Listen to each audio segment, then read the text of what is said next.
नमस्कार, मनी गुरु के इस खास पेशकश में आप सभी का स्वागत है। मैं हूं स्वाति रायना। फिक्स्ड इनकम को आमतौर पर रिस्क फ्री माना जाता है। Credit risk, interest rate risk, liquidity risk, ये कुछ ऐसे जोखिम हैं जो आपके डेट निवेश को प्रभावित कर सकते हैं। आज हम जानेंगे कैसे बनाएं फिक्स्ड इनकम का पोर्टफोलियो, अभी डेट में निवेश के कहां है मौके। इसी पर हम अपनी खास पेशकश में अपने दो मेहमानों का आज हमने इनवाइट किया है, उनका परिचय करा देते हैं। कीर्तन शाह, सीईओ क्रेडेंस वेल्थ, और अनुराग झमर, पार्टनर अपवाइजरी। कीर्तन और अनुराग, आप दोनों का बहुत स्वागत करते हैं मनी गुरु के आज के इस खास कार्यक्रम में। यहीं पर हम जानना चाह रहे हैं कि फिक्स्ड इनकम की जो बात होती है तब यूजुअली हम कंजर्वेटिव निवेशकों के लिए समझते हैं कि ये जो फिक्स्ड इनकम या डेट का जो निवेश है वो उन निवेशकों के लिए है जो ज़्यादा जोखिम लेना पसंद नहीं करते हैं। पर क्या वाकई ये हकीकत है? इसलिए मैं सबसे पहले कीर्तन आपसे जानना चाहती हूँ, फिक्स्ड इनकम क्या ये लो रिस्क और बेटर रिटर्न किस्म का इन्वेस्टमेंट है? स्वाति जी, देखिए, फिक्स्ड इनकम में बहुत सारे अलग अलग विकल्प हैं। डिपेंड करता है कि आप कौन से इंस्ट्रूमेंट में पैसा लगा रहे हैं, जिसके ऊपर आपको शायद डिफाइन करना पड़ेगा कि रिस्क कितना है। जैसे अगर आप मुझे कहेंगे, मैं जब रिटेल इन्वेस्टर से बात करता हूं और वो जब मुझे कहते हैं कि आरबीआई के बॉन्ड्स या एफडीज या कॉर्पोरेट बॉन्ड्स सब रिस्क फ्री है, तो मुझे सही नहीं लगता है। क्योंकि जब आप फिक्स्ड इनकम में रिस्क की बात करते हैं तो आप और मैं यही सोचते कि रिस्क का मतलब सिर्फ क्रेडिट या डिफॉल्ट रिस्क है, राइट? कि आपने पैसा दे दिया और वो शायद आपका इंटरेस्ट या आपका प्रिंसिपल वापस नहीं आया। सिर्फ इसे, जिसे हम डिफॉल्ट या क्रेडिट रिस्क कहते हैं, इसे ही हर कोई एक आम निवेशक रिस्क मानता है। पर फिक्स्ड इनकम में मेरे हिसाब से इसके अलावा भी, जैसे आपने भी आइडेंटिफाई किया, दो ऐसे रिस्क है जो एक्चुअल में रिस्क है पर हमें पता नहीं चलता जब हम निवेश करने की कोशिश करते हैं। जैसे इंटरेस्ट रेट रिस्क।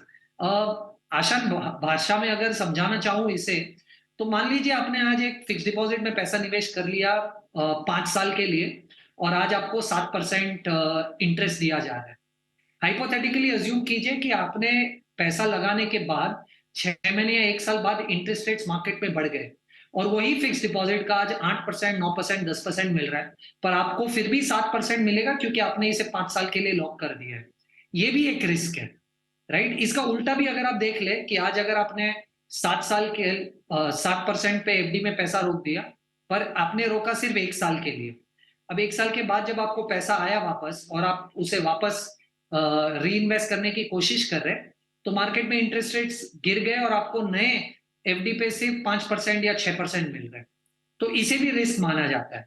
और देखिए, जब आप कोई भी निवेश करते हैं तो निवेश में आपको जब पैसा वापस चाहिए तब आपको पैसा वो वापस मिलना चाहिए। ये सुविधा तो डेफिनेटली होनी चाहिए। पर फिक्स्ड इनकम में लिक्विडिटी एक बहुत बड़ा रिस्क है। जैसे आज अगर आप किसी भी एक आरबीआई बॉन्ड में या कॉर्पोरेट बॉन्ड में या एफडी में पैसा रोक लेंगे, तो या तो उसमें से आप पैसा नहीं निकाल पाएंगे मैच्योरिटी के पहले, या अगर आप पैसा निवेश करेंगे और निकालने की कोशिश करेंगे तो आप पे कुछ पेनल्टी लग जाएगी। तो सबसे पहले तो आप कौन से इंस्ट्रूमेंट में पैसा लगा रहे हो उसके ऊपर डिपेंड करेगा कि रिस्क कितना है। पर रिस्क का मतलब सिर्फ क्रेडिट या डिफॉल्ट कि आपका पैसा या इंटरेस्ट वापस नहीं आया वो नहीं होता। री investment risk, interest rate risk या लिक्विडिटी रिस्क, जो मैं अभी आपको समझा रहा था, ये भी बहुत ही इंपॉर्टेंट चीजें जो आपको ध्यान में रखनी पड़ेगी, जिसके बाद आप डिसाइड कर पाएंगे कि इनमें से कौन सा इंस्ट्रूमेंट मुझे इन्वेस्ट करना चाहिए, क्योंकि उस इंस्ट्रूमेंट में जो रिस्क है वो मैं ले सकता हूं। जैसे अगर आप मान लीजिए आप एफडी की बात कर रहे हैं तो उसमें डिफॉल्ट रिस्क शायद नहीं है, पर उसमें इंटरेस्ट रेट रिस्क और लिक्विडिटी रिस्क दोनों होगा। अब आप कॉर्पोरेट डिपॉजिट्स की बात करेंगे तो उसमें तीनों रिस्क है। आपका पैसा भी शायद डूब सकता है, लिक्विडिटी भी कमजोर है, और आपको इंटरेस्ट रेट रिस्क का भी सामना करना पड़ेगा, राइट? ऐसे ही अगर आप गवर्नमेंट सिक्योरिटी में भी पैसा डालें तो उसमें भी डिफॉल्ट रिस्क शायद नहीं होगा, पर लिक्विडिटी और इंटरेस्ट रेट रिस्क जरूर है, राइट? तो मुझे ऐसा लग रहा है कि फिक्स्ड इनकम में जब भी आप पैसा रोकिए तो आप ये मत सोचिए कि उसमें कोई रिस्क नहीं है। शायद हमें वो रिस्क नहीं लगता, पर वो रिस्क है। आपको वो प्रोडक्ट को थोड़ा सा ज्यादा समझना पड़ेगा डिसाइड करने के पहले कि क्या वो रिस्क आप ले सकते हैं या नहीं। एब्सोल्युटली। तो जितने भी तरह के रिस्क हमने समझे कीर्तन से, credit risk, interest rate risk हो गया, लिक्विडिटी रिस्क हो गया, ये जितने भी फिक्स्ड इनकम जो स्कीम्स हैं, जिसमें हम FD, small saving schemes, basically post office की जो स्कीम्स होती हैं उसमें हम ज़्यादा देखते हैं। यहाँ पर अब अनुराग समझना ज़रूरी है, पिछला जो कुछ समय रहा है हमने आरबीआई पॉलिसी देखी, लगातार दूसरी बार आरबीआई ने कोई छेड़छाड़ नहीं की रेपो रेट से। अभी हमने देख रहे हैं पिछले लगभग 2 सालों में ऑल थ्रू आउट कोविड, और अब जब हम कोविड से उबर चुके हैं तब एक स्थिरता पे आ गई हैं दरें। तो जो स्पेशली जो एफडी निवेशक थे उनकी तो चांदी हो गई कि एफडी पर अच्छा ब्याज मिल रहा है उन्हें, एज अपोज टू जो डेट है, क्योंकि यूनिवर्सिटी रिलेटेड होता है तो डेट फंड में हमने देखा वहाँ पर काफ़ी ज़्यादा अस्थिरता हमें देखने को मिली। और क्योंकि जब ये इंटरेस्ट रेट रिस्क की बात हो रही है तो जो बॉन्ड्स हैं वहाँ पर भी हमने देखा क्योंकि ब्याज दरें बढ़ती गई तो हमने देखा बॉन्ड की कीमतों पे भी उसका रिवर्स रिलेशनशिप देखा गया। तो अभी आने वाले टाइम में आपको अनुराग क्या स्थिति नजर आ रही है, क्योंकि जब हम ये अब समझने की कोशिश करें कि शायद अब इसके बियॉन्ड रेट न बढ़ेंगे भी तो हो सकता है कुछ बेसिस पॉइंट्स बढ़ाए आरबीआई, पर ज्यादातर जानकार ये मान रहे हैं कि शायद ये साल वो हो सकता है जब इवेंचुअली आरबीआई अब धीरे धीरे रेट कटौती की तरफ बढ़ेगी। स्वाति जी, सही बोला है आपने।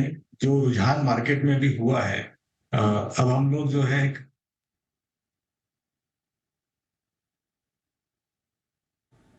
या मेरी प्लीज आवाज गो आ ऑन रही है अनुराग, जी? सुन पा रहे हैं हम आपको जी। तो बिल्कुल। अभी ये जो रुझान मार्केट में हुआ है कि जो इंटरेस्ट रेट अभी आरबीआई ने एक दो बार जो पॉज की है दोनों को, तो उससे जो समझने में आ रहा है वो ये है कि आगे का जो दौर है वो अभी या तो इसी इसी रेंज में चीजें रहने वाली हैं, या कुछ समय के बाद में हो सकता है कि चीजें और जो है नीचे की तरफ जाए। हाउएवर, जब तक कि ये चीज हमको पूर्ण तरीके से जो है रेट कट के माध्यम में नहीं देखने को मिलती है, तब तक हम ये नहीं कह सकते हैं कि वो ट्रेंड चालू हो गया है।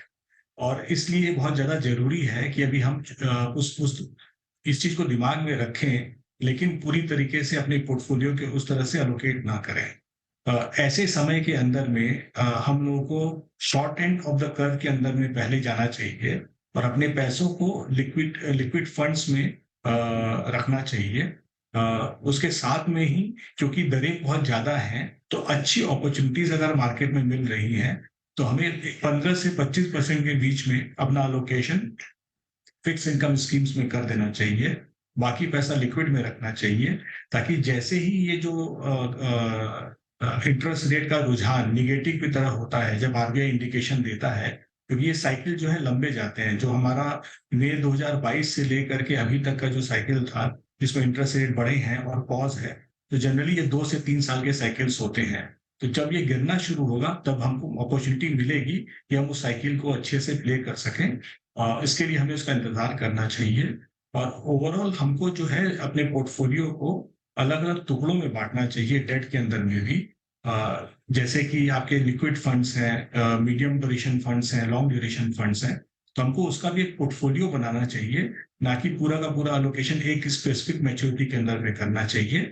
क्योंकि ये मार्केट्स हैं, इकोनॉमी है, आज की डेट में हम एक बहुत बड़ी ग्लोबल इकोनॉमी है, तो कुछ भी चीजें ग्लोबली होती है उसका लिक्विडिटी इम्पैक्ट भारत पे भी आता है। तो हमको उस चीज को ध्यान में रखते हुए एक पोर्टफोलियो बनाना चाहिए। और आज के समय में हमें जो है थोड़ा सा और कॉशियसली ट्रेड करने की जरूरत है, ताकि ये ट्रेंड पूरा का पूरा जो है एकदम क्लियर हो जाए। फिर हमें जो है लॉन्ग ड्यूरेशन फंड्स के अंदर में अपना जो इन्वेस्टमेंट बढ़ाना चाहिए। बिल्कुल, क्योंकि जब हम पिछले दौर में बात कर रहे थे, तमाम एक्सपर्ट्स थे जिसमें कीर्तन आप भी शामिल थे, डेट में क्या इन्वेस्टमेंट स्ट्रैटेजी रहनी चाहिए, तो ज्यादातर एक्सपर्ट्स ने बोला कि आप ज्यादा लंबी अवधि के लिए डेट में पैसा न फंसाएं, क्योंकि अभी जो ब्याज दरें हैं वो बढ़ने के दौर में है। फिर धीरे धीरे वो दौर भी आएगा जब स्थिरता आएगी, एक प्लाटू पे हम पहुंचेंगे और उसके बाद इवेंचुअली ब्याज दरें नीचे की तरफ आनी ही हैं। इसलिए क्योंकि जैसा अनुराग बता रहे थे कि आपको स्ट्रैटेजी क्या रखनी चाहिए for the rest of the year, तो जो डेट में विद इन डेट एलोकेशन होना चाहिए अभी किसी का, कीर्तन, वो कौन से प्रपोर्शन में आपको लगता है अभी एक निवेशक करे? स्वाति जी देखिए, दो अलग अलग क्वेश्चंस हैं यहाँ पर मेरे हिसाब से। एक तो आज क्या करना चाहिए और इन जनरल क्या करना चाहिए।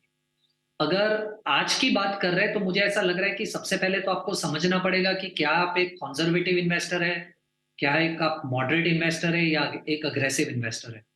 अगर मान लीजिए आप कंजर्वेटिव इन्वेस्टर है, तो मुझे ऐसा लग रहा है कि शायद आज अगर आप 3 साल की एक एफडी अगर लॉक कर दे, तो आपको एक अच्छा एक्सपीरियंस मिलेगा, क्योंकि यहाँ से 3 सालों में दरें गिरने ही वाली है। तो आप 3 सालों तक आज की हाई इंटरेस्ट रेट्स को टैप कर पाएंगे। मान लीजिए अगर आप एक मॉडरेट इन्वेस्टर है, तो मुझे ऐसा लग रहा है कि आपको वापस 3 साल के लिए, लॉजिक वही है, पर आप एक कॉर्पोरेट फिक्स डिपॉजिट में अपना पैसा लॉक कर सकते हैं, जिससे शायद आज एफडी से ज्यादा रिटर्न भी मिले और वो रिटर्न को आप 3 सालों तक अच्छे से एक्सपीरियंस भी कर पाए। पर अगर आप एक अग्रेसिव इन्वेस्टर है, तो मुझे ऐसा लग रहा है कि दो चीजें आप कर सकते हैं। सबसे पहले तो मुझे ऐसा लग रहा है कि जब आप फिक्स्ड इनकम में पैसा निवेश करें, तो आपको पूरा पैसा किसी भी एक कैटेगरी या किसी भी एक प्रोडक्ट में नहीं डालना चाहिए। आपको डेट के अंदर भी एसेट एलोकेशन रखना चाहिए। पर मान लीजिए अगर मैं सिर्फ डेट की बात कर रहा हूँ और डेट में आपको 20% आपका पैसा आज लगाना है, तो आपको 20% पैसा मेरे हिसाब से as an aggressive investor high yield corporate bonds, long duration mutual funds और लिक्विड फंड्स, ये तीनों में इक्वली डिवाइड कर देना चाहिए। उससे आप थोड़ा सा एक लैडरिंग भी कर पाएंगे।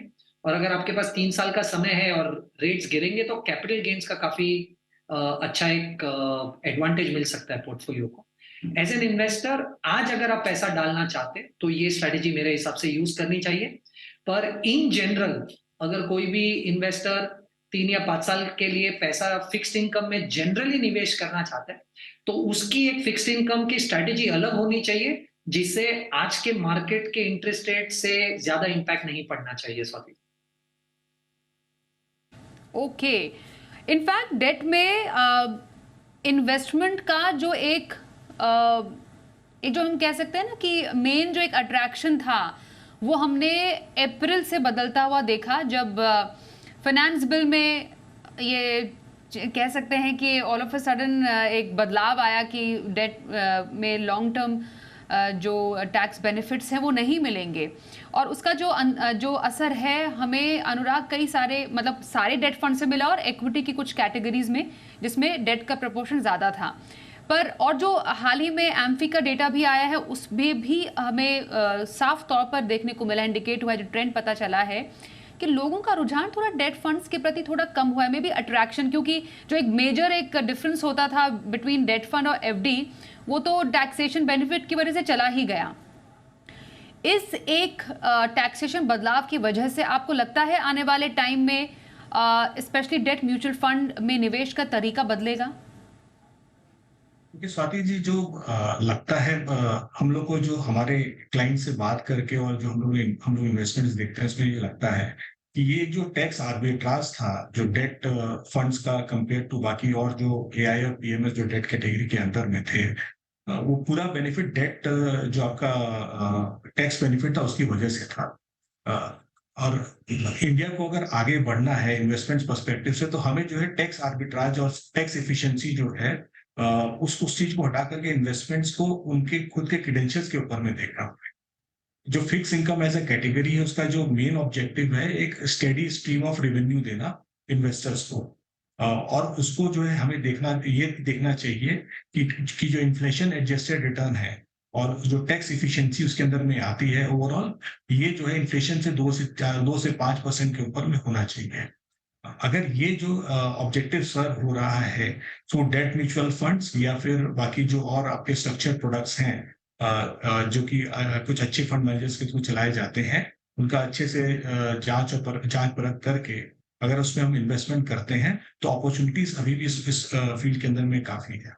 और इंडिया का डेट मार्केट अभी भी compare to global debt market जितने भी हैं, उसके मुकाबले में काफी अभी जो है नेशन स्टेज के अंदर में है। तो बहुत अपॉर्चुनिटीज है इसको आगे इवॉल्व करने की। दूसरा है जो कि स्ट्रक्चर्ड जो फाइनेंस है, जो कि कॉर्पोरेट सेक्टर को जो मिल सकता है बैंकिंग से, उसके अंदर में उसकी खुद की एक लिमिटेशंस है। इसलिए जो सेकेंडरी जो पैरेलल इंडस्ट्री है इन टर्म्स ऑफ एनबीएफसीज है, इन टर्म्स ऑफ एआईएफ्स है, पीएमएसएस है, जो कि ये डेट फंडिंग प्रोवाइड करते हैं, उसकी बहुत जरूरत है इस देश को आगे बढ़ने के लिए।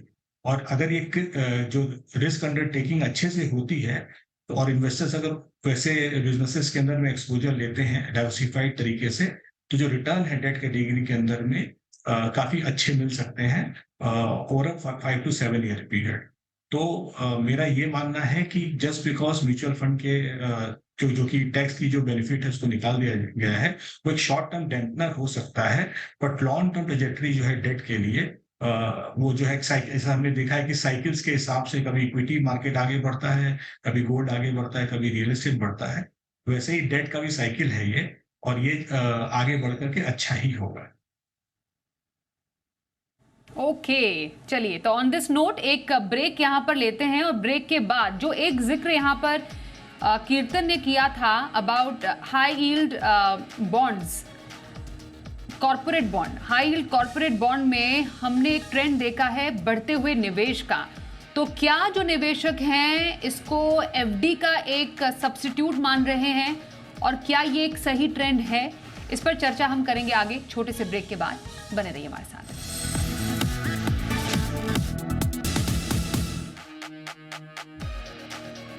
फिक्स्ड इनकम निवेश पर कर रहे हैं खास चर्चा। हमारे साथ है कीर्तन शाह और अनुराग झंवर से खास चर्चा हमारी चल रही है।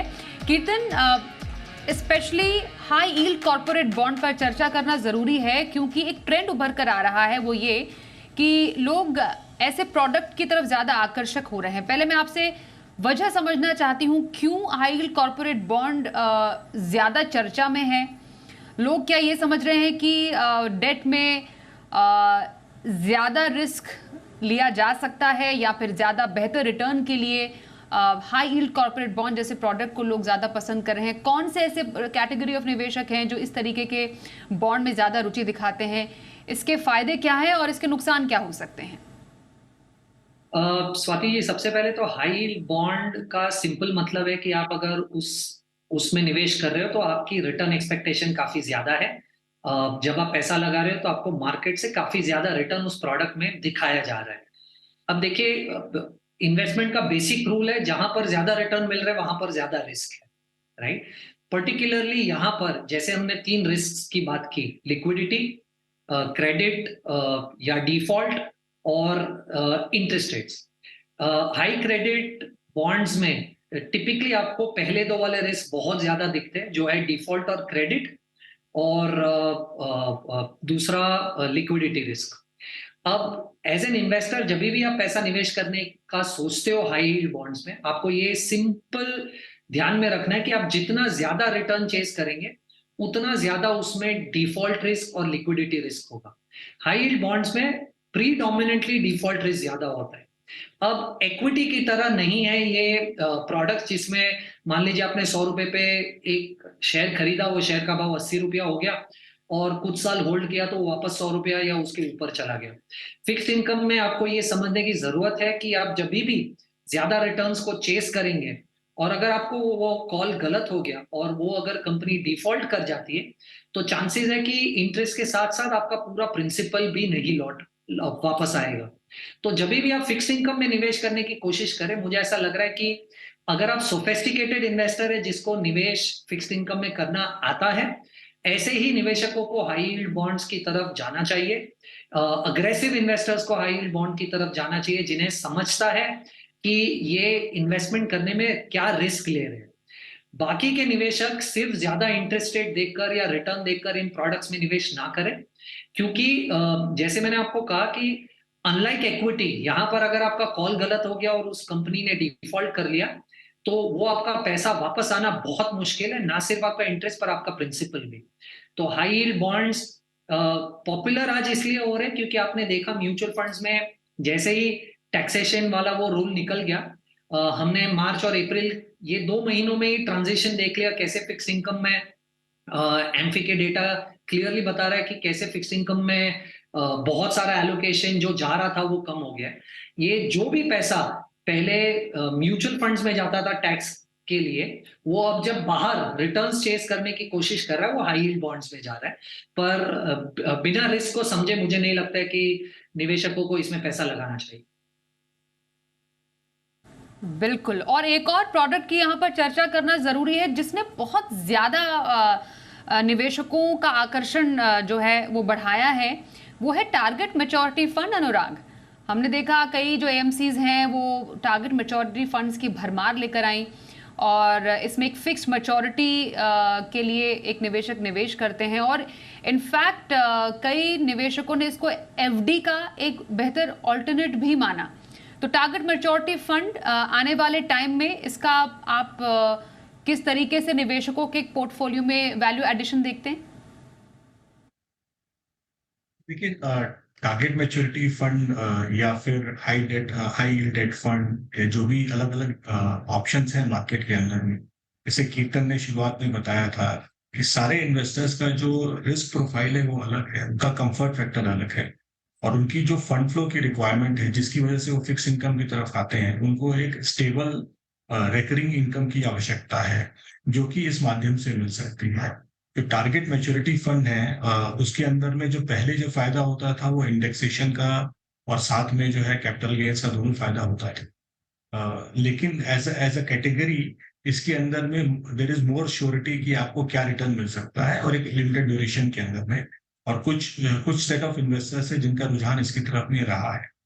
तो ये कैटेगरी भी जो है आगे अपने हिसाब से इसके सेट ऑफ टेकर्स रहेंगे। और जैसे कि आपने सही कहा कि जनरली जो फाइनेंशियल ईयर एंड होता है उसके पहले जो है ये फंड्स काफी आते हैं और ये काफी टेकर्स मार्केट के अंदर पे रहते हैं। एक पॉइंट बस मैं ऐड करना चाहूंगा, कीर्तन ने जो हाई फंड के अंदर में बोला है, इसको अप्रोच करने का जो तरीका है प्राइमरली जो है वो आपका एक पोर्टफोलियो के रूप में है।